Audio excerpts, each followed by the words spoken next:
Well, the first music I ever heard was, of course, my parents' music.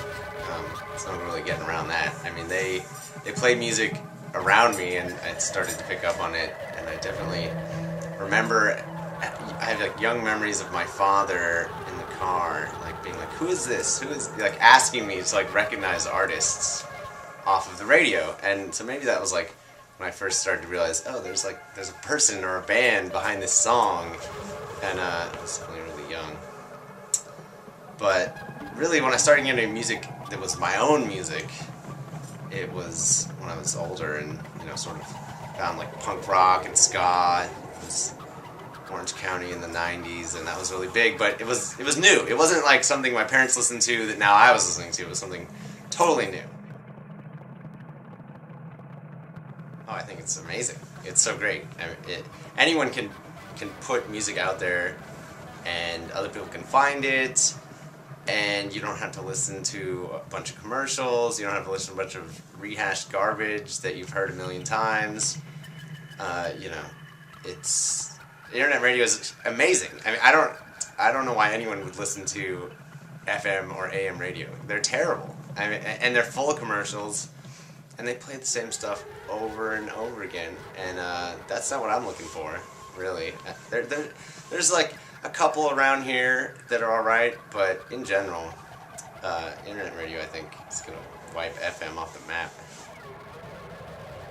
Yeah, I think the internet has allowed musicians from all over the world to share their music with each other, and it's cool. I mean, there's a punk rock scene on every continent. It's not just here, and so you can and every scene exists everywhere, really, and so.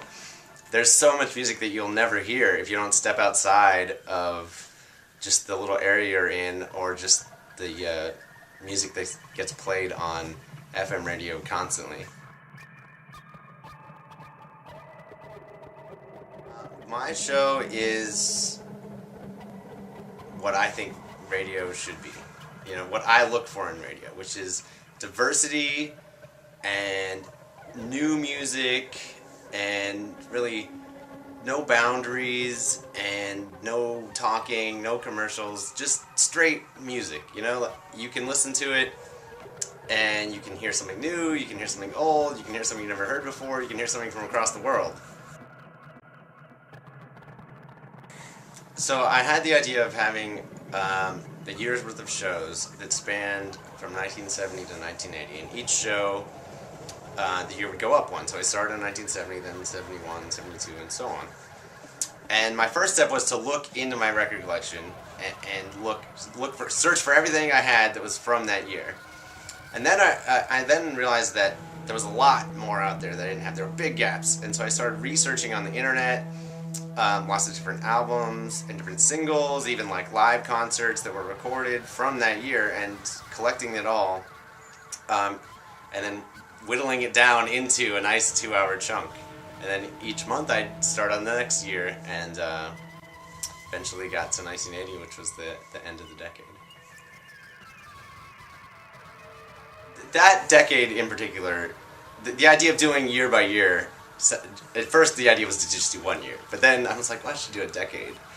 But that particular decade seemed like it would be the easiest to start with, at least for myself, because I knew I had tons of material from that decade.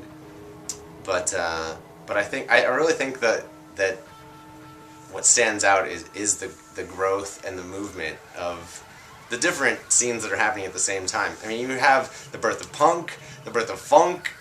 You have revivals of ska. You have some really crazy jazz being made. Like during that time period, a lot of music was being born or dying off. I mean, even disco. But in that time period, disco came and went. It was there and gone. New wave was getting rolling, and so a lot of big shifting that I think was a little bit residual from the 60s. Music was a little bit more experimental, a little more interesting, and so I think it makes for pretty good listening.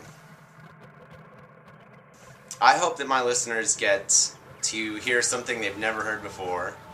I hope they get to find an appreciation for styles of music that they might never have even considered listening to. And to pick up some new songs or artists that maybe they might really like, but for whatever reason might have they might never have heard of.